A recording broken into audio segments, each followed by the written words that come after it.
What's going on, y'all? Welcome back to another episode of the Bullpen. Today, I got a real special guest for you guys. I'm stoked to get to know this guy a little bit more. We actually just bumped into each other a few months ago at AlphaCon, right? Yes, yeah. That was the first time we officially met in person, because I've known who you are for a little bit, but this is the first time I actually got to meet you in person. So I'm excited you came on the Bullpen, and we're gonna jam. Just for you guys who don't know who this guest is, if you're living under a rock, this is Dan Caldwell, the co-founder of Tapout, right? Yep. The current president of Lions Not Sheep, family man, entrepreneur, connoisseur. We're going to dive into all that shit. First and foremost, though, thanks for coming on the Bullpen. Yeah, man. Thanks for having me, man. You were so kind that day to invite me to your event, and I just wanted my son to see Nick speak. Yes, yeah. And I saw Nick come out of get out of a car, and I was like, "What is he doing here?" Yeah. I couldn't believe he was there. Yeah. And we were living at the hotel because we just moved to Utah. Right. Yeah, you just moved in. Yeah. Yeah, so we were living there, and I didn't even know you had an event there. So it was just a luck of the draw. And then when I saw him, I'm really trying to get my son to be around. I want him to be around the best and people that have inspirational stories. And so when I saw Nick, I was like, oh my gosh, he's got to see him speak, because I've been watching Nick for a while. I've been following him. And so that was just and then you were kind enough to invite us to the event. So that was really cool. I appreciate that. Of course, man. I'm glad you're able to come in and experience that. Like, Nick's a good friend of mine, and I'm glad he actually moved out here to Utah. Unfortunately, he's moving away back to Florida. Is he? He is. I mean, I think he'll be back and forth between here and Utah. But man, what a powerhouse, right? Dang, I didn't even get to connect with him. He was like, you got to connect with me. Why? I just moved here. He said, I just moved here. He did just move here. Then he's got to move. But he'll be back and forth, but he'll be here for the next little while. So maybe we should just put together something so we can all kind of hang out. Oh, just that'd be great. Maybe we'll go play some poker back there. Oh, yeah. That'd be cool. Well, listen, man, I'm really excited to get to know you more, because I got a lot of questions for you. But first and foremost, like every one of my guests, I want to know, man, like, what's your story? Because being the co-founder of Tapout, everyone knows what Tapout is, right? In the fight world, it'll just honestly, everyone knows what Tapout is. It's a massive brand that you started, right? And then coming today with all these other businesses you guys have built, dude, what's your story, man? How'd you get to this point? Well, I think I grew up in San Bernardino, which was. And when I graduated from high school, the murder capital of the United States, I didn't. That's Chicago now. Yeah, right? I mean, it's the usual entrepreneur story. We didn't have a lot of money. I grew up in a really bad neighborhood. I remember my dad, but a great family. Yeah, an amazing. Well, we're in Utah, Mormon family. Yeah, really family oriented. Amazing parents. They're still married today. Incredible parents. They really shaped me. But we lived in this, nest, kind of like protected from. And I honestly, the truth is, I don't think I lived in a bad neighborhood. I didn't think about it too much. Didn't feel that way at all. Like I remember my dad ripping me out of my bed during a drive-by shooting. Oh shit!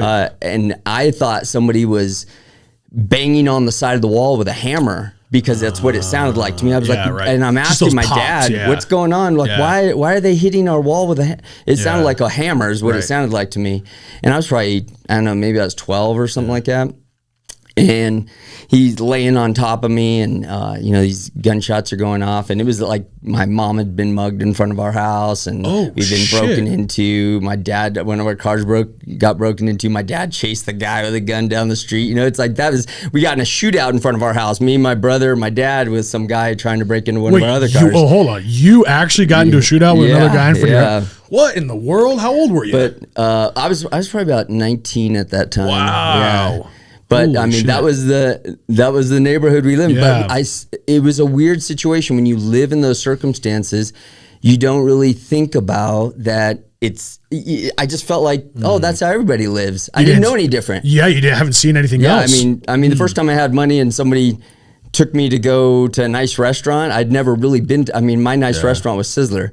It's like that's the only restaurant I've ever been to. Sizzler, Applebee's. Yeah. So when you finally go to a nice restaurant and somebody delivered some like creme brulee, and I was like, oh my gosh, Satan himself made this. Like, they don't give this to poor people. Right. Poor people don't get a chance to taste this. Dude, and so it was just a different life. It's like that's how we grew up. But I knew at some point, there was something better. I knew that I wanted something better for my life. And I thought originally, I was one of those born entrepreneurs, like I'm sure you've had on this show.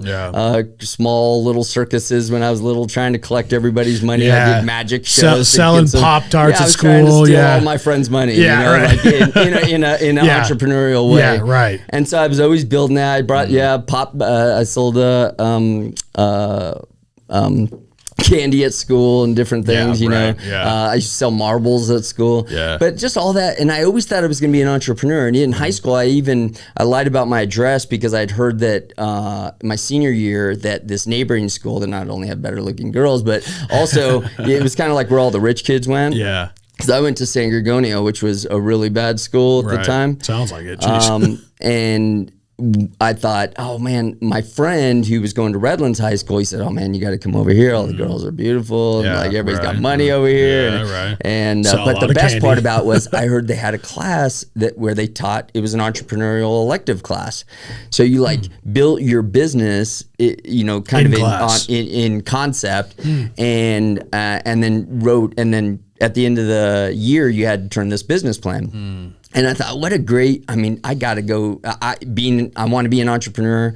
I remember ditching school to go visit this guy who had a Subway up in Lake Arrowhead, which is in the mountains right above us. He had like a Subway franchise location? Yeah, a Subway franchise. Okay, gotcha. And he owned like 5 of them. I didn't know at the time, but I had talked to him one time when I was up there, and he said, oh yeah, this is I just could tell, an owner when he's a little more courteous.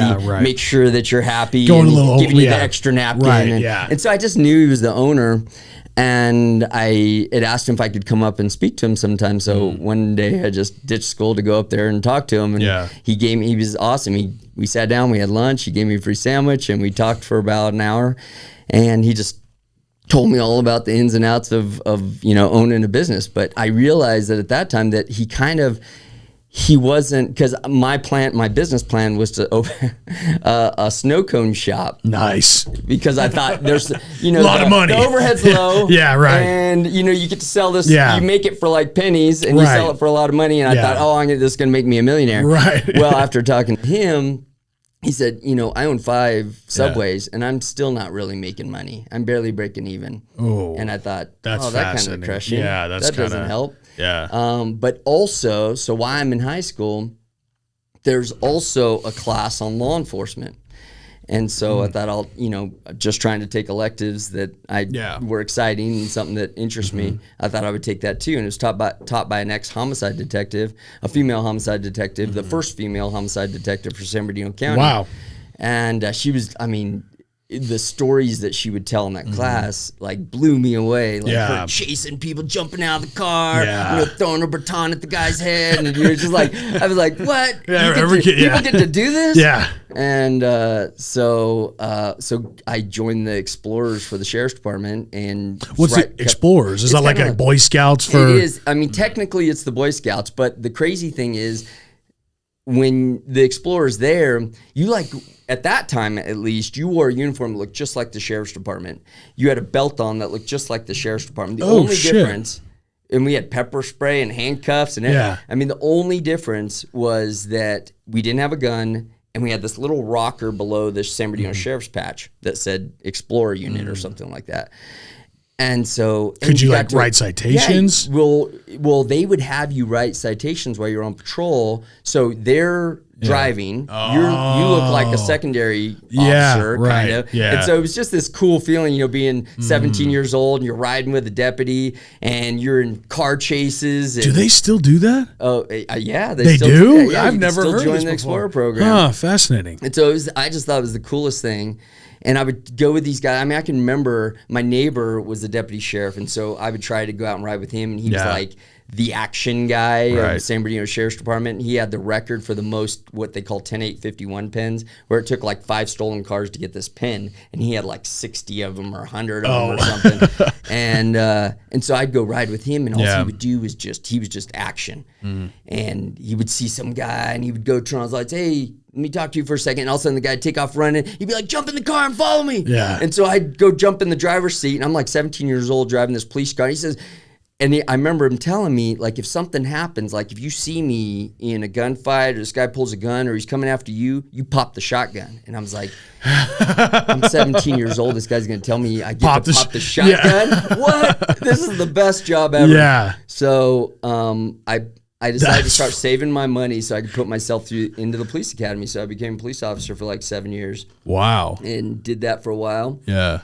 And then a good friend of mine who I'd met, when I first started, so about that time when I decided I was going to put myself through the police academy, I'd become like a just out of high school, had become a security guard for the high schools.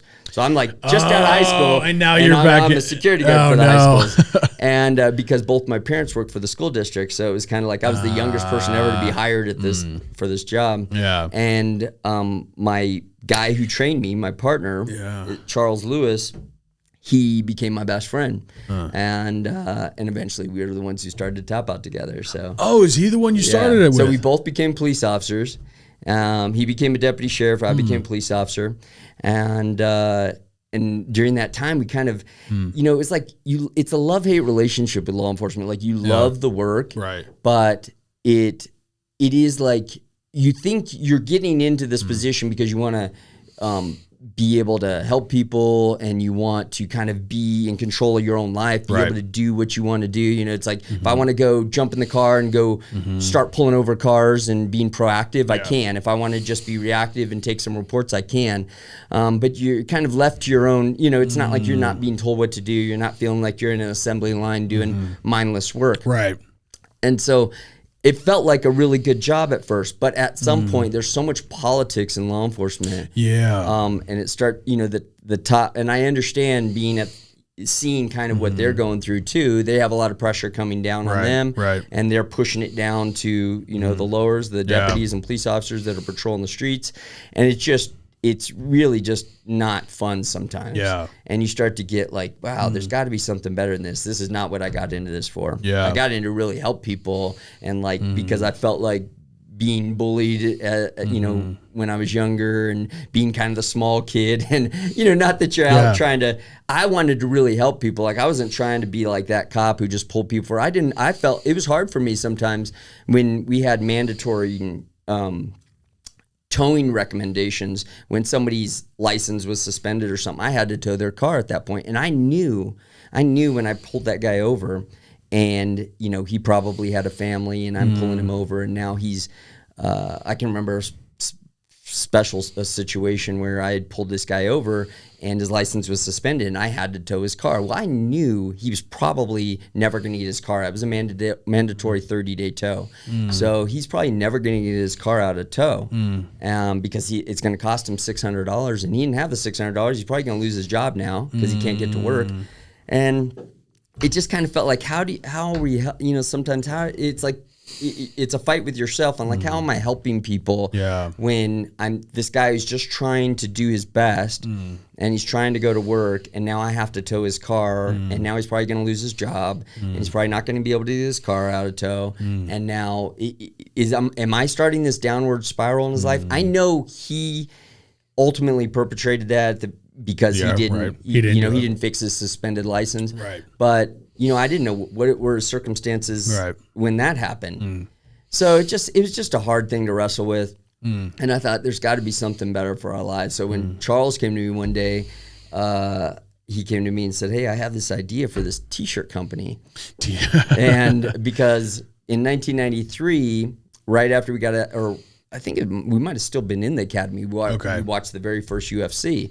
And we thought, we got to learn how to do that, because that is law enforcement work. When we saw Hoist Gracie come in there, Hoist Gracie called me yesterday. Did he really? Yeah, I was actually talking to him yesterday. Shit. Kind of cool. Yeah, that's pretty dope to talk to the Gracies. Holy shit, yeah. He just called me out of the blue, see how I was doing. Yeah. And we saw this guy who was 170 pounds beat up like 4 guys that night. Yeah. And we just thought, this guy, there's a skill set there. Yeah. And the skill set looks like law enforcement, looks like police work, because we're taking people down. Yeah. We're getting them into custody, basically not having to hurt them for the most part. Right. And getting them in control where you can cuff them up and take them down. And we're talking Hoist, we're talking strictly about like jujitsu and all that. Jiu-jitsu. Yeah, right. And to watch Hoist Gracie do that, I was like, we got to learn how to do that. So a week later, we found out that he had a school down in Torrance, California, which we thought he was in Brazil because that's all they talked about. He's coming from Brazil. Yeah, Brazilian Jiu-Jitsu. Yeah, right. And but found out he had a school in Torrance. And a week later, we were down there training. It was about an hour drive from us. Yeah. But the first class is free, and we decided, hey, we got to go down and learn how to do this stuff. Yeah. So once we started doing it, we just fell in love with it. You can't, when you train jiu-jitsu, there's something about it. It's just addicting because it's like you feel yourself getting better. And as you start to get better, it's addictive because you know you're better, and you say, like, yesterday I wasn't this good, but today I'm better. Right. And then the next time you go, you're even better, and you feel yourself getting like that. It's definitely it's probably the most artistic form of like fighting that there is, right? I mean, have you trained in martial arts before? Yeah, so I've actually done jiu-jitsu. I only did it for like 4 or 5 months, and I want to get back into it because I miss it. Right. Because I miss it, and I've done like boxing and like like stuff like that, which boxing's definitely an art form, right? Fighting in general is an art form, right? But jiu-jitsu to me is definitely the most fluid and artistic, I'd say, when it comes, because it's not about aggression. It's not like other ways, like it's just about just understanding movement, understanding it's such a science, you know what I'm saying? Chess, yeah, really. It really is. Like you, because I'm playing against you. Exactly, because really, there's a lot of moves I can know, but at the end of the day, it's all what you do determines my movement, right? And if you get the reason why they advance you in belts in jiu-jitsu is because it becomes like a game of pool, like a 9-ball, and when you start. The beginner is just looking for the immediate play, and he's like, oh, I just want to hit that ball in. But as you start to become better, and a novice or an expert, a novice is looking, one play ahead. Yeah. So he's like, I got to hit this ball, but I got to use enough English to send me right here so I can get into the next ball. Right. But the black belt, the pro, he's looking 4 moves ahead, 5 moves ahead, which is like chess, table. Exactly. Yeah, it's a chess pro. And just like chess too. Yeah. I play more pool than I do chess. So. But that's really what it is, and it becomes addictive. So when we started doing it, I think it was like, how can we, like anything, I think great entrepreneurs try to find what they love to do and then build a business around it. Yeah. And that's not always the case, but, and sometimes you learn to love what you do. Yeah. But I think the best entrepreneurs, the Steve Jobs of the world, find something that they love and then they just build a business around it. Right. And that's kind of what we were doing. We started doing jiu-jitsu all the time. We were going a couple times a week, and we just, how can we do this more?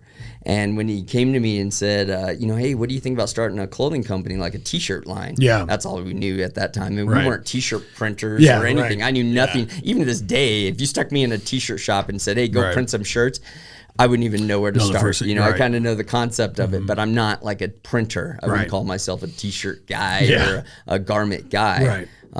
I consider myself more of a marketer. Both of us were more marketers. Which is that's the piece of the business, right? Like as a business owner, you're not like, that's the thing that people don't understand about, especially I'm sure you talk to entrepreneurs like, how do I start a business? Like, well, the thing about business is you don't need to know all the details. You just need to know what you need and get the right people to fulfill it, right? Oh yeah. I'm never going to be skilled. Like maybe if I really dedicated my life to it and really put in an effort, I'd be really skilled at creating content.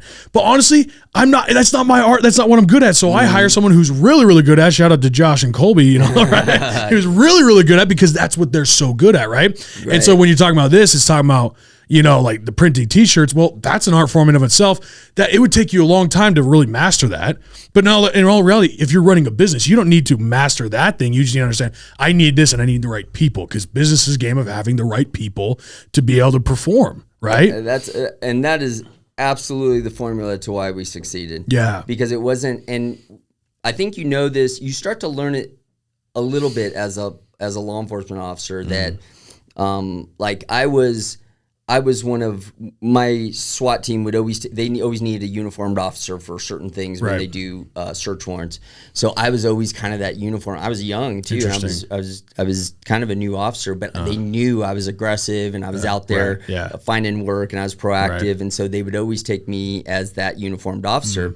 And we were a small department, but still I was, that uniformed officer. Yeah. And I think you start to realize as you get into work that you want to be surrounded by the best people, because it helps, especially when you're life and death, when the job is life and death, you want to like, oh, we should take that guy or we should take this guy. It's like you have a choice, and you didn't take the guys that didn't seem to take their job very seriously or weren't good at their job.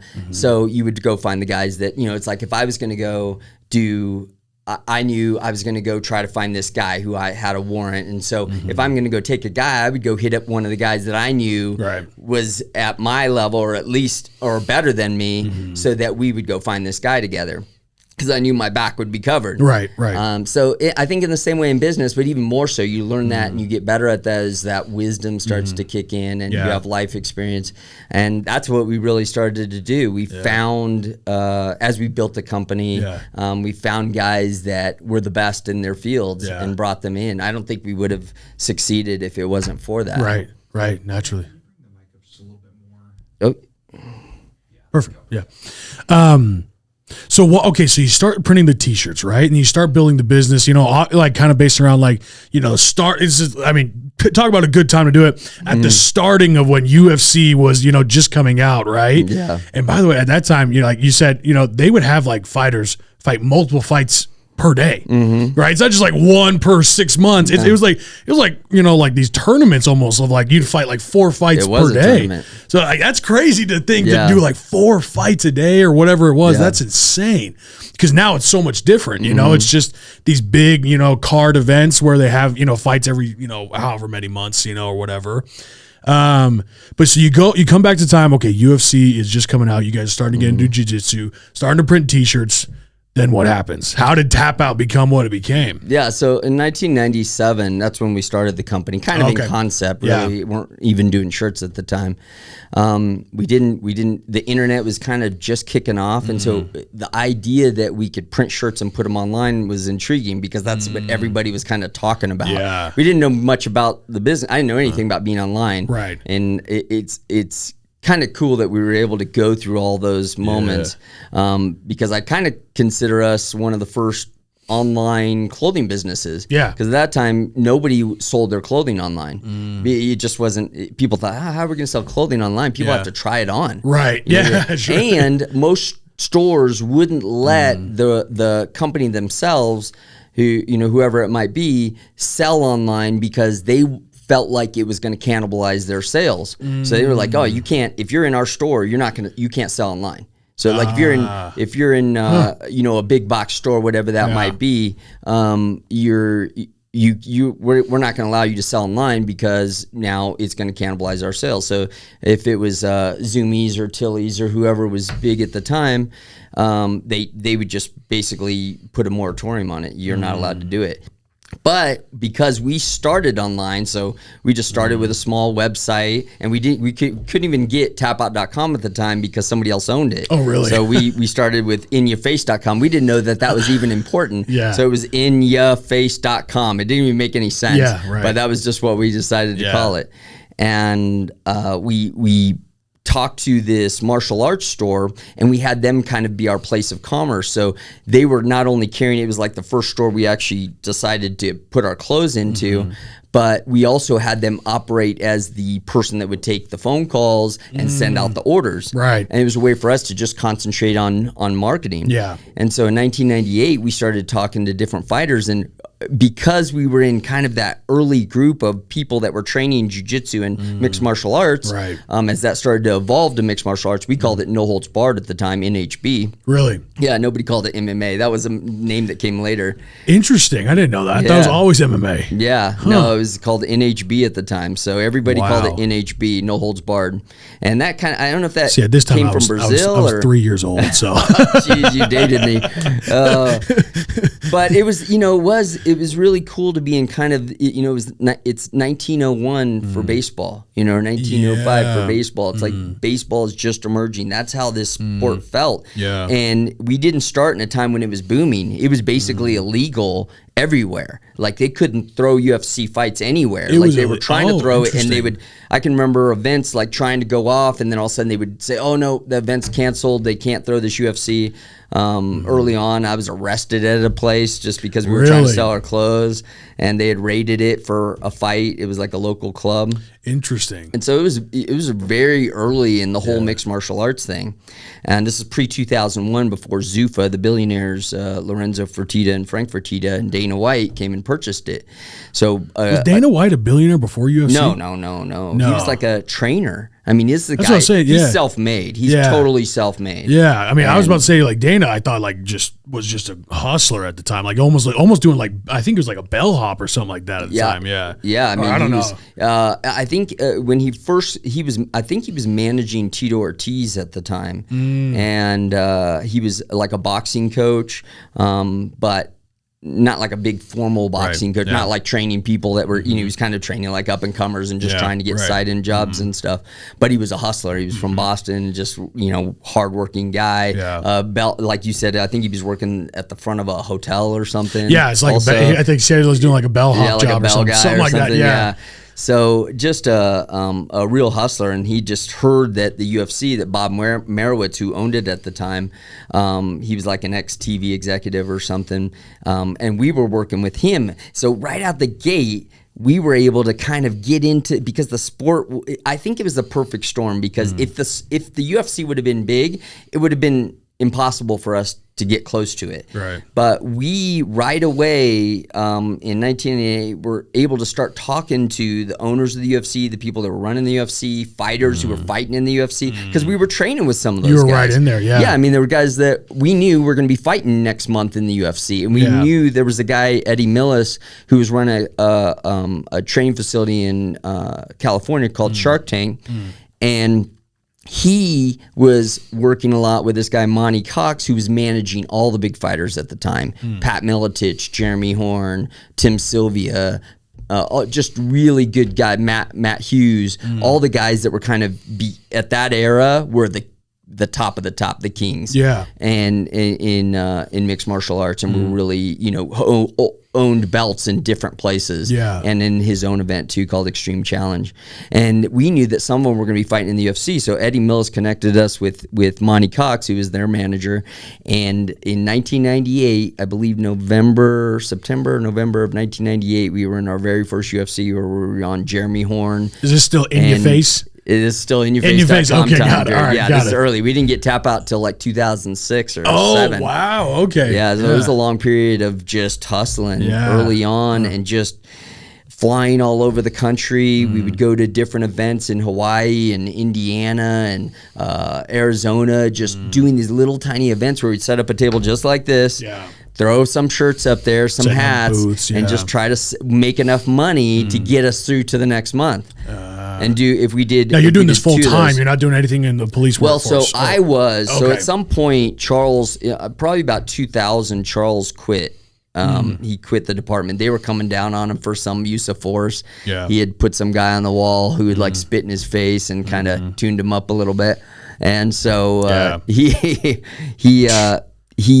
just said, I'm tired of this. You know, it's like you got these guys disrespecting you, spitting in your face, and then when you like come back at them, you know, you end up in this use of force and being, you know, they're like ready to fire him. Yeah, right. And they put him in like detention, where they put you in a place where you can't get close to anybody. So you're just like sitting in a pod for 8 hours, not being able to do anything. Yeah.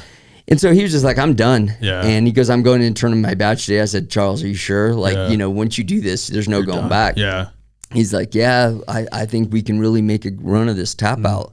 You know, I think we can. And I knew that we were doing like stuff that was good. I felt the energy of the whole sport and the brand. I mean, it's electric how much people just have flocked towards this new sport, this brand new sport of fighting, you know? Like, I mean, people are just talking about like learning about what jiu-jitsu even is, you know, and all that stuff. So yeah, absolutely. And I think because at that time, especially because we started to get on a fighter, at least one fighter in every UFC. And back then it was like, they were more few and far between. It sometimes 6 months before another UFC was held.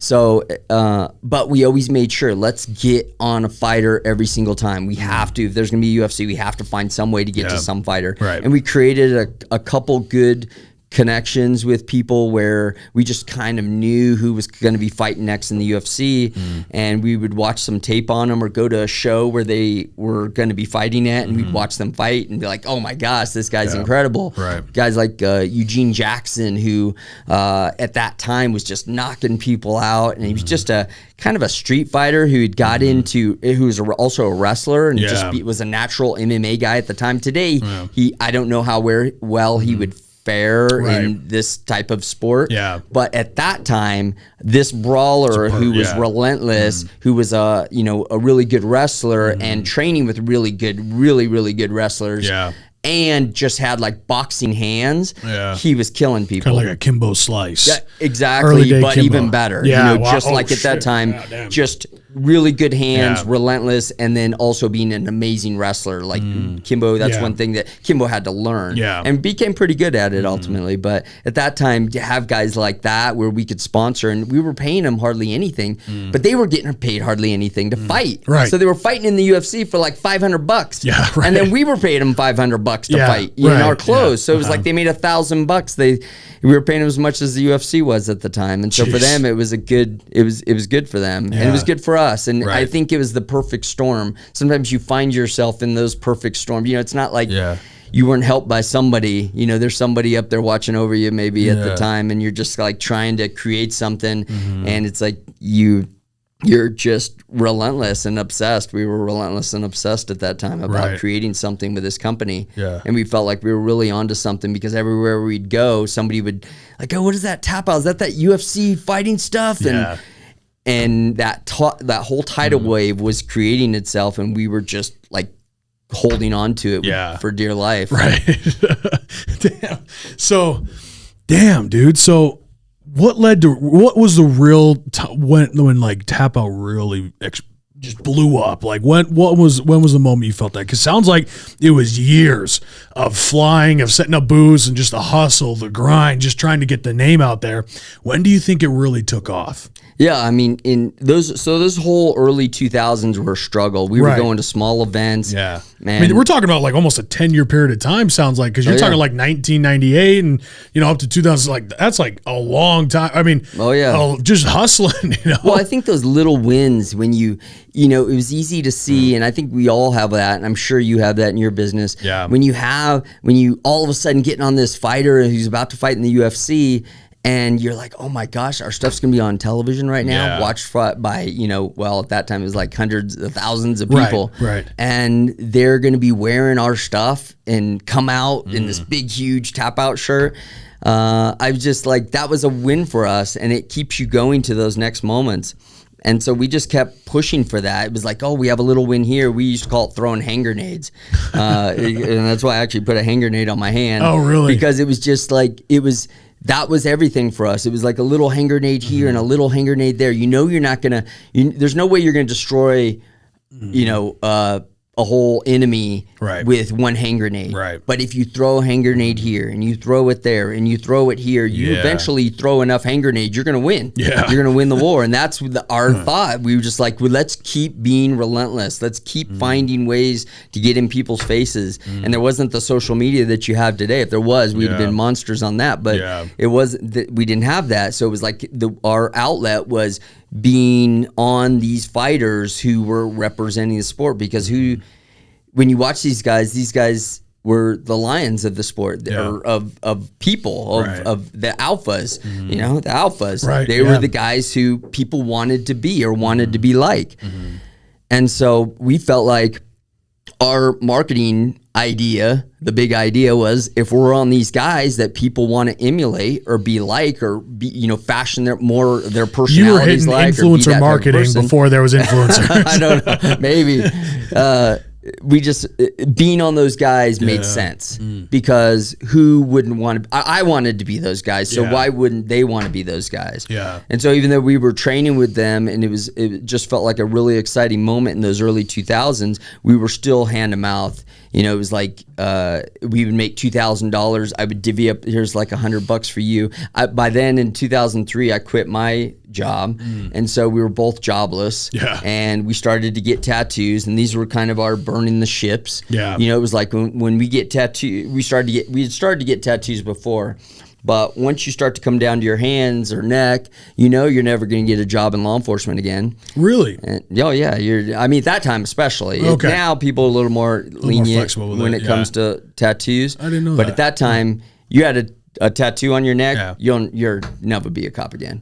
Interesting. And so thinking about that, it was like, okay, when we go to get this, and one of the first ones I had was a Tapout on the back of my neck. Right. Was like, there it is. That's my burning the ships. When I get this tattoo, I'm never going back to law enforcement again. There's no plan B. I have to make it. There's no choice. We have to make this succeed, or we're done. You know, or I'm going to be plowing somebody's field in Indiana. You know, it's like, right. There's nothing else I can do. Yeah. So I'm not good at anything else. And at that time, I just pretty much thought, I don't know, what else would I do if I can't make this work? I think people will be shocked how powerful it is. Like, just, I mean, I feel like we talk about burning the ships a lot, and so people don't really understand just how powerful it is to tap into the most basic of human emotions, the fight or flight. And when we say burn your ships, when we're talking about you burn your ships, you've lost your career, you've given up all your, quote unquote safe income, and you are all in on one thing. You are tapping into the most natural and the most powerful just energy that's inside of you of, if I don't kill it, I won't eat, so to speak, right? Absolutely. If I don't kill it, my family won't eat. It's coming back to that hunter mentality of, if I don't perform, we won't survive. And that is the most powerful way of understanding. That's why when he burnt the ships, they realized if we do not fight and establish ground here, and you want to talk about that story, we're dead. We're dead. They realize it real quick. There's no going back. If we don't literally not only fight and win, we're like an established camp. Like, how are we going to eat? How are we going to survive? And that's the things like, so, that's what happened to me with Alpha when I started to build it. Like I left. I left everything I knew. I left Utah. I left everything to start. And it was the best thing I ever did, because it was also the scariest thing I ever did, right? Putting yourself in a situation of fear and letting that fear drive you. I don't think people understand just how powerful that is, right? Especially as a man who has a family, and your responsibility is to take care of your wife and your children, make sure there's food in their mouths. Yeah. Oh, if you think you're lazy, they get rid. All laziness will go out of your mind, because you don't have time to think of any lazy thoughts at that moment. You're obsessed. You like literally just the obsession takes over, because you have nothing else you can possibly think of, right? So I'm getting chills when you think you're talking about it. You up at night. You know, I would sit there and trying to figure out how we were going to pay our bills. I can remember driving to LA to pick up. I was driving this old van that we had bought at like auction for $1,000, fixed it, painted it black, and thrown some big huge Tapout stickers on it. And I was driving to LA, and I'm listening to like Eminem, Lose Yourself, and tears are coming down my face, and I'm like yelling, at the top of my face, like, we're gonna make this, we're gonna make this happen. I don't care, please help me, God. Yes. And I'm just, I mean, that is what, it's so powerful. Like you said, it's that, if you can tap into that, that's what makes you get through those hard times. Because there's times that everybody's going to want to quit, and we wanted to quit. Oh yeah. But at that time, we just couldn't. We knew we had something good, but as much as we wanted to quit sometimes, because we felt like we couldn't even pay our bills. I mean, I remember Charles's dad, he had a really hard time, because his dad, he had borrowed his dad's motorcycle, and it was his only form of transportation. And his dad, he called me one day, just kind of very emotional, that his dad had came to take his motorcycle. And I was like, I felt like, oh my gosh, I'm with you. Like, but I couldn't, I had to be the strength at that moment, because he was down. And that's what's so great about having a partner, because I feel like when you're down, this partner can be strong. And when I'm down, that partner can be the strong one to help you through those hard times, because it's hard being a lone entrepreneur. Oh my gosh. I mean, you can see how hard it would be if you don't have a good partner too. That's why the key to business, people understand the key to business, you know what? Marketing techniques, dude, you can go knock doors. Like the most basic form of business that has built billion-dollar companies. Vivint is a billion-dollar company off the foundation of sending young dudes out all over the country to knock on doors and sell it, right? And you know why? Because, marketing is one thing, right? And there's the most optimized strategies, and marketing is just a game of failure. It's a game of trying things out, failing, and then rehashing. But at the end of the day, what makes a business run is people. Having the right people. That's business. You don't have a business if you don't have people. Yep. You don't have a business if you don't have clients. People is the game of business. So that's how you win. And that's why I'm sitting here saying, like, if you had a bad partner, then it like, how do you make it? Because it's hard enough, let alone having a partner who's negative or a partner who's tearing you down or the business down, or it's just like, you can't survive in that way. Yeah, having a great partner is everything. I mean, especially when you have a great partner, you feel like you guys can take on the world. When you feel like your team, it's like being on a great baseball team, or a great football team, whatever it is for you. You got your boys, you got your gals, when you have a great trainers, and you feel like I got the best trainers in the world. My trainer's telling me I'm prepared. I know I'm ready. I'm ready to fight anybody. Put anybody in front of me. You close that gate and game on. Like, I'm going to win this fight. And I think that's how I felt with Charles. I was like, I knew we had a great team, and we had another partner, Scrape. And between us three, I just felt like we have all these bases covered. We're all kind of good at different things, and we're all pushing each other, and we're all coming up with these great ideas, and we have a great idea. And I think we're going to make this. I know we're going to make this work. And there's just no chance that any of us were going to quit. And even in those moments where we felt like we're our darkest days, when he's got no car to drive, he's sleeping on somebody's floor on a mattress and renting a room for $265 a month. We still know that something special is happening here, and we're gonna make it. So when people don't really understand these stories, that's why I love asking every guest on here what their stories, because I'm just listening to this, dude. I'm getting fired up because like renting a room, staying on someone's couch, right? People, that's tough. You wake up on a couch. No. What's tough is that you got the people looking at you and calling you a loser, saying, go get a job, right? That's what's tough. What's tough is that you don't realize the energy around just like having to do that, having to humble yourself to a level to sacrifice for a business that people don't understand, because everyone else around you is like, why don't you get a real job? Like, why don't you quit being lazy? Like, you're not really like selling t-shirts online, come on, this fighting thing, why don't you go do something else, And it's that kind of thing that you have to fight through. And maybe it's not even just outside people, it might be your own inner demons telling you that, right? And so I'm listening to these stories. I'm like, man, just the perseverance that it takes to go through. Like, you're talking about, crying in the car. When me and my wife were driving to Dallas, I was bawling because I'm just telling her, babe, I promise you I'm going to make it worth it. I promise you. I'm just embarrassed that we had to move to this rinky-dink apartment just to do this. And I was embarrassed that I had to do this. And I'm just begging her, just telling her, like, crying, like, I promise you I'll make it worth it. I promise you. And I'm just thinking about you just screaming, hitting the steering wheel, listening to Eminem, just like, oh, dude, it's just that energy. That's the hustle, man. And if that's part of what makes you too, it's so powerful, because I'm sure you have pride. And I didn't you play football? I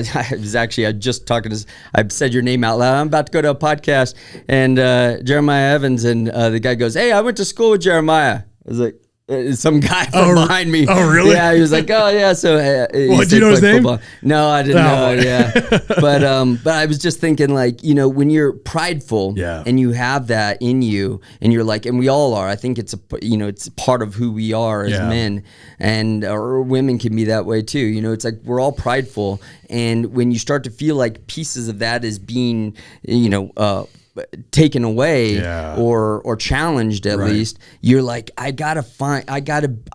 can beat this. Like, you start to dig deep, and there's people that won't, they'll throw in the towel.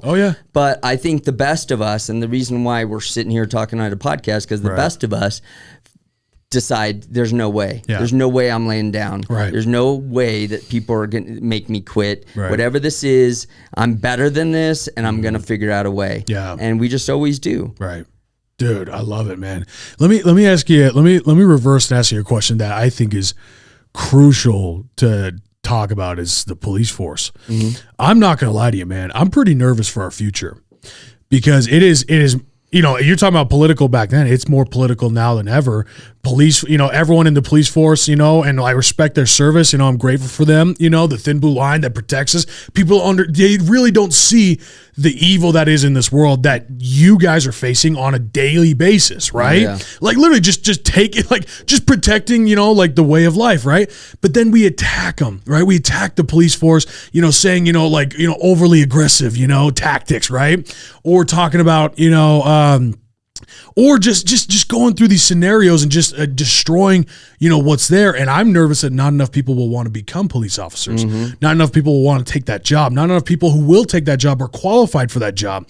It's becoming more and more important for us to have a police force, and yet we're slowly tearing it away, you know? And that makes me nervous for the future of our communities because what incentive is there to be a police officer? Yeah, it's really hard. I mean, I wouldn't tell anybody to be a police officer today, but you know what? You'll always find those people. Yeah. There's going to be those alphas of the world who really want to take on that challenge. You know, it's like, I think they feel like there's a challenge there. Like, how can I want to make this a better world. And until you ride in, I encourage anybody who has a problem with law enforcement to go step in their shoes for a minute. Go ride with them and go see. It's free. You can walk into any police department and say, hey, I'd like to go on a ride along. They will set you up on a ride along.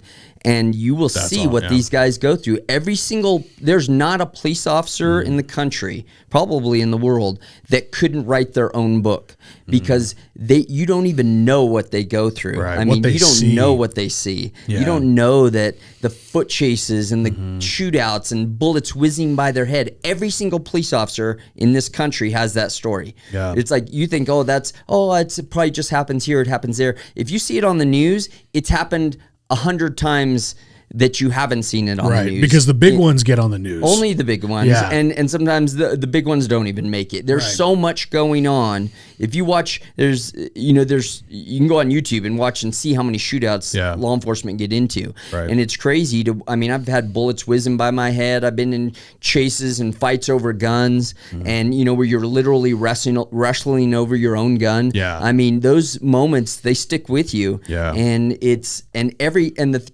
thing that is just crazy is that every single police officer goes through that. Yeah. I only went through it for a few years comparatively. A buddy of mine who I went through the academy with, he just retired. And so he did 40 years and on the SWAT team. And the thing, I mean, he had to unfortunately shoot and kill somebody. And, at least one that I know about. And he's just, I mean, he was always... And that's just one story, you know, one law enforcement officer. Yeah. So you don't even understand what these guys go through. Yeah. And to stand on the outside and say, oh, he shouldn't have acted this way or he shouldn't have acted that way. The reason I get it, you know, wrong is wrong. And I'm the proponent for like, hey, look, we need to get better. Right. We all need to be better. Absolutely. I grew up in the time of Rodney King. Yeah. So I became a police officer just after Rodney King. Rodney King was 1991 or 2. And I became a police officer in 1993. So, I mean, I grew up in the wake of that, and it was hard then. And, you know, here we are going through it again with Floyd. And these guys will always be, it's not like they're, these aren't great people. George Floyd. Yeah, I mean, these aren't, you know, upstanding citizens. Right. So, you know, there's a tendency to go, oh, well, this guy's he's a crook, he's a bad guy. But we have to learn from these experiences. Like, how can we be better? Yeah. Like, I watched that thing, and I'm like, I get what the guy was going through. The officer had to fight with this guy and wrestle him out of the car, and he's going through all this stuff. And he's mad. The video that came out after showed George Floyd constantly saying, I can't breathe, even when he was standing up, even when he was sitting down. He was saying, I can't breathe over and over again. He was saying, I can't breathe when they put him in the car because he's claustrophobic. So the whole I can't breathe thing, he was saying over and over. So now that got released after all the shit, like literally, it was like a year later that got released. And then you watch it, you're like, oh my gosh! Like, but the thing is, I understand a little bit more of why he was a little less sympathetic when he said "I can't breathe" because he was saying that over and over. Yeah. Right? Well, the thing is, every guy says that. Every guy says the handcuffs are too tight. Right. I can't breathe. My legs hurt. Yeah, my legs hurt. I can't walk. They use it as an excuse not to have to, because if I have to take you medically, then you got to go to the hospital. You don't get to go to jail. So they always, you have this over and over and over again. You hear it he's probably heard it that same day from some other criminal. So if someone says that, you have to take him to the hospital. He goes to the hospital first. He eventually will go, but it's a way for him to, like, just prolong that whole thing. Right. And maybe he'll get sight release, what we call sight release. So when he gets in there, it's not a major crime. When he gets to the jail, finally, after the medical thing, they're like, I don't want to take this guy. He's got medical issues. Like, he just come from the hospital. It's just sight release him, get him out of here. So they know that. It's a game that they play. And, because we're talking about, like, the criminals are constantly in and out. Yeah. These are career criminals, and you see it all the time. And sometimes it's hard to tell who is and who's not the good guys, who's not the one-time offender, has a good heart. You don't know, because people don't understand. There are the worst of the worst people out there. There are people that will shoot you in the face with no regard for your life. Yeah. And we see those guys, or at time, law enforcement, police officers see those guys every single day. Right. And they look into the face of these guys. They look into the face of, a guy trying to reach in and grab a gun out of the car. There was also that guy who'd ran back to the car to grab that knife or try to escape or whatever, and the officer shot him in the back. And, it's like there's a controversy there, but they don't understand that law enforcement officers die that way. Yeah. The guy runs back to the car. I could show you probably 20, 30 videos of guys running back to the car, pulling out a gun, shooting the police officer. So that's what he's thinking in his head. Right. You might just see a guy who ran back to his car and is like, well, he just was running back to his car to try to get away, or he was trying to lock himself onto his steering wheel. You don't know. Nobody knows what he was thinking. Right. All I know as a police officer is that guy was trying to run back in his car, and if he's got a gun in there, he's going to kill me, and I'm not going to go home to my family. So that's what police officers deal with every day. Right. And so I feel sympathetic to them, and I know that it's hard for this country. We're going to have to meet somewhere. We're going to have to find somewhere where, I think the ride-alongs is great. There's a video out there of this guy who was kind of a protester at the time, and they put him out and put him on a little few scenarios, and he failed every single one. It's like a law enforcement officer would have done, it wouldn't have shot these guys. He would have known the protocol. Yeah. And yet this guy, soon as problems started to arise, he started shooting people. Yeah, right. It's like they don't understand the sensitive situation that law enforcement go through, and that once the quick decisions that they have to make in order to save their lives or save other people's lives around them, and how often that they lose that battle. I mean, there's hundreds of officers that die every year because they've lost that battle. Right. And I think also what's important to understand here is there's extremes, and that what we talk about is the extremes, right? We talk about the extreme scenarios on the news, on social media. We talk about either end of the spectrum, right? And here's the problem: not every person getting arrested or criminal is a bad person, right?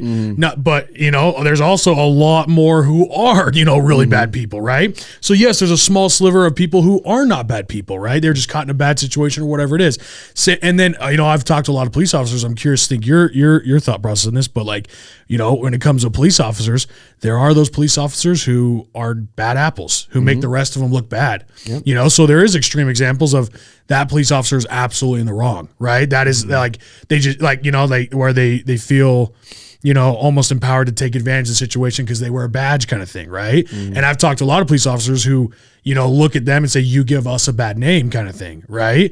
And so like we talk about the ends and we forget everything in the middle, right? I'm curious your thoughts on that though, of like, obviously not, you can't paint a broad brush over any demographic, right? There's good and bad and everywhere, but have you seen anything like that where you like, there is cases of police officers where it's like, well, shit, that dude should not be wearing a badge kind of thing? Oh yeah. Yeah. I mean, I think as a law enforcement officer, there's so much gray area where you're kind of like, it's like, I'm sure it goes on both sides, is that you feel like you have, this guy's a good guy because he's doing the right thing, and you've seen him help people. Right. You've seen him do this for people. Right. You've seen him reach into his pocket and give somebody money because they didn't have enough money to get groceries for their kids. Right. You've seen those moments, and then later you see him go too far, and you're like, how do you balance that? It's like, do I go ruin this guy's life? That's what they call that blue line, where that line of protection, because we as law enforcement officers want the best. These are our partners. These are the guys we're going to war with. Yeah. And that line is a very thick gray line. Yeah. And, so you question yourself sometimes, was that maybe threw an extra punch that he shouldn't have? Yeah. Did that guy deserve it? Yeah. It's like you're in those. And it amplifies even more if it gets caught on video, and then they twist the story a certain way. On video, which is great, and which I think is the best solution to all of this problem. Right. It's like, put it all on video and let people, but keep in mind that these law enforcement officers are making these 1 second decisions. Yeah. Right. That they gotta be. It's a life or death situation. Yeah, it's a life or death situation. And their life is on the line in a couple ways. Not only is it on the line to go home to their family that night because they could get killed, but it's on the line 6 months later when the people want to take them to court and ask them why that they made that decision. Yeah. At that time, I made that decision because I felt like my life was in danger. And sometimes that's not good enough for the jury. People don't care that that you were worried about your life at the time. They felt like you should have took more risk, and that's the part that makes law enforcement a really hard job to swallow right now. Yeah, like I wouldn't want to be put in that situation with my family with 5 kids now. Like I wouldn't want to be put in that situation, and having to make those types of decisions. But there's thousands and thousands of law enforcement officers that make those decisions every single day. I mean, there's that interview that Joe Rogan, I believe, did with Jocko, where he talked about the training of police officers and how minimal it is, right? How they deal with it on a daily basis and how minimal their training is, and how Jocko's talking about how every police officer trained in jiu-jitsu. Obviously Jocko's big, big advocate of jiu-jitsu, right? Yep. But talk about the benefits of that, and you just sit back and think of, someone like Jocko who trained, literally SEAL Team 6, right? Talking about the necessity for training in the police force and, how much more there should be.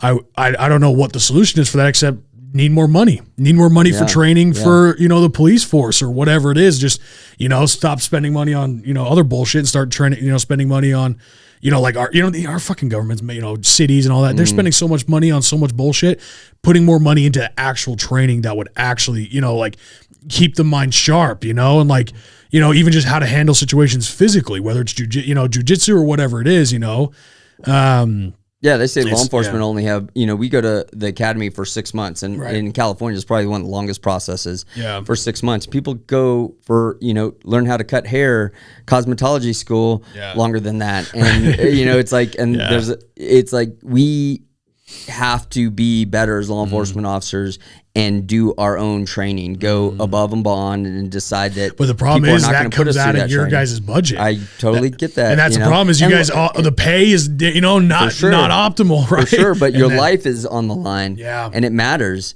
Which then comes down to the police officer's decision of, is this a life I want to live, of not making enough money for my family, or like not making enough money to get by, and then having to pay extras so my life can be on the line, and then having the political stuff coming down on my head. Like that's the, storm that I'm worried about of why people wouldn't want to be police officers moving forward. Yeah. I think every police officer, every person in the world wants to be better at whatever it is, and they just, I think it has to be where their concentration is. It's like maybe they're finding, it's like you have to realize that your life is on the line every day, and that you have to, whether you have to dig into your own pocket, or most departments, if you ask them, they'll put you through training that you want to go through. You just have to come ask. And so if you decide, hey, I want to go through this training, you can ask to be put through that training. They might turn you down, but it's an option that you have. And I think no matter what, every law enforcement officer should be trained jiu-jitsu. That's just a given. Like that should be a requirement. That's the one thing that I would fight for. Is that jiu-jitsu should be a requirement. It's the ultimate equalizer of like, doesn't matter if you're 140 pounds or 250 pounds. It's gonna, as long as you're training techniques, you'll be able to control the situation. We wrestle bad guys all the time. Right. Like all the time. Right. Like every time you put your hands on somebody, jiu-jitsu has started. Yeah. The practice has started. The game has started. Controlling hands. You're controlling arms. And there's a level. Sometimes people turn around and start throwing blows, or sometimes people just want to get away and they're fighting their way out of there, or sometimes just the arms start to get a little tense and you're like, hey, and if you put something on them real quick, you've stopped what could have been a major fight because they realize, okay, I'm probably not going to win this. Right, So they just give up and put their hands behind their back and keep their hands behind their back. So you just have to, when you start to realize that, I think if a law enforcement officer is not training to get himself better, and other people, I mean, I think jiu-jitsu should be a requirement, but there's certain officers that lift or or wrestle or whatever they do that, but make sure you're doing something. Do something to make yourself better. And I encourage that jiu-jitsu's, that's going to save your life. Maybe like, one level, like blue belt or purple belt, or like just some certain level requirement that you have to achieve. If any blue belt in jiu-jitsu can beat just about any human out there. Except for someone who's never trained. Yeah, that's right. Who hasn't trained. How long does it take to become a blue belt? It depends on what school you go to, but I mean, usually it may take a year or so. Interesting. Or a year and a half. Huh. Wow, dude, man, we've covered some good stuff on this, man. Yeah. we've been already going for an hour. All over the place. I feel like I could ask you so many questions, man. We're running out of time, unfortunately. But if there's one thing you want to leave our audience with, at the end of the day, what would it be?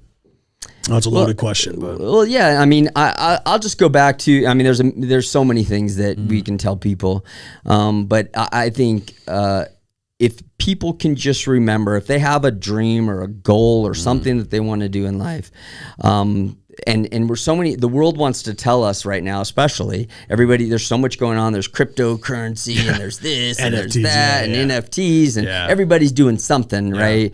And I think that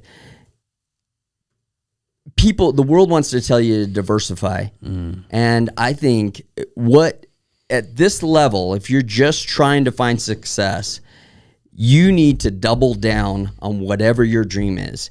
Double down. Not, I need to divert, I'll do some of this or put some of my money into that. It's like you need to double down on that one thing and burn your ships, because that is the only way that you're going to be able to fight through those hard days, those days that want to close you down, whatever wants to stop you from chasing your dream, that money that runs out, that rent that you can't pay, that wife that leaves you, whatever that is that you're going through right now is all fixed by just being obsessed and doubling down on what that is that you want to do in life. And that doesn't mean to like forego your relationships, because you have to, your relationships are what are going to help you get through. That's your team. It's like, don't neglect your wife because that's your team. Don't neglect your kids because that's your part of your team. And if all those pieces aren't working together, they just, it's a plan that's not going to work. Right. But I think I just see so many people talking about diversifying. I watch, I'll thumb through videos and I hear people talking about, I'm investing in crypto and I'm starting my own business and I'm,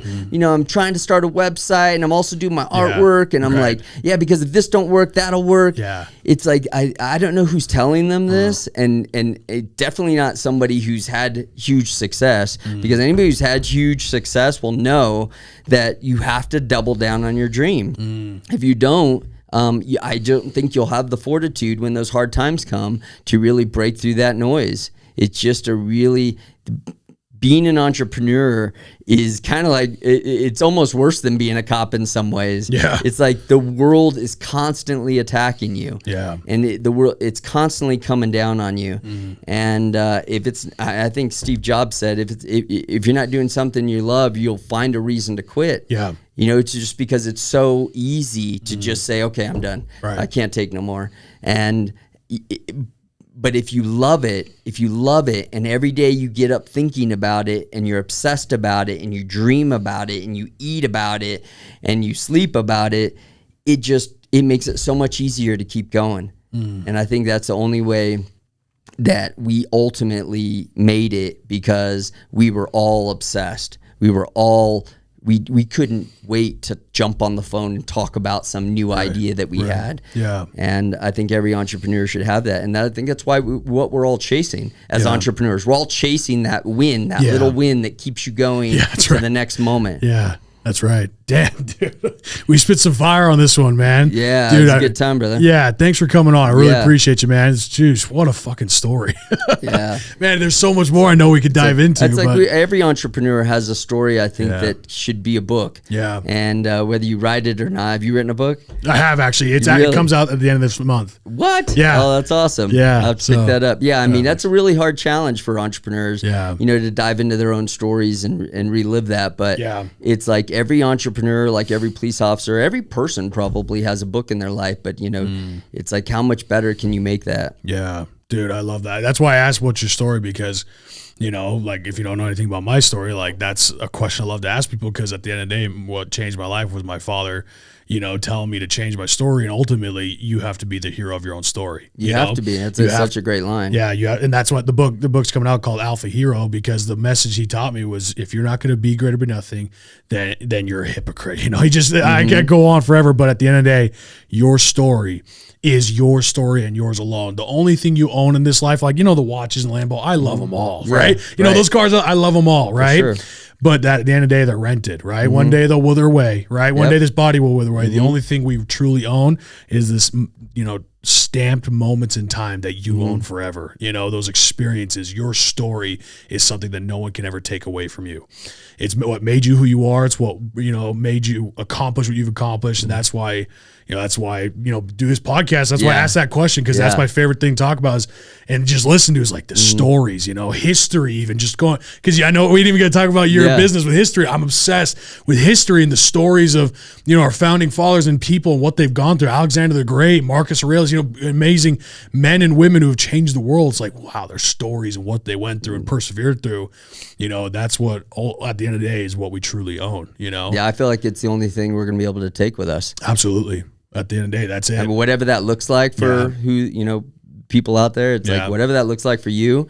But I feel like the only thing that we're going to be able to take with us is our stories, because like you said, it's not going to be, you soon realize, I've had the Ferraris and the Lambos and all those things. And I just feel like those are that you start to realize that those things are not going to make you happy. Right. And the only thing that does, I feel like, make me happy anymore is my family and progressing as a person, as an entrepreneur, as a person, building something. That's what makes me happy. And it's I mean, you know, I told you that I got out of Tapout after we sold Tapout in 2010.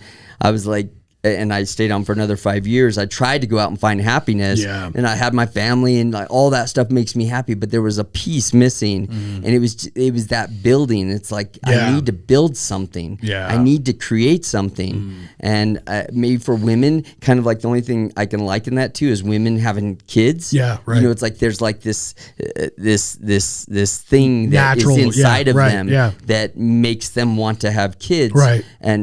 And for us, or for, you know, other people have building something, building a business or whatever that might be for them.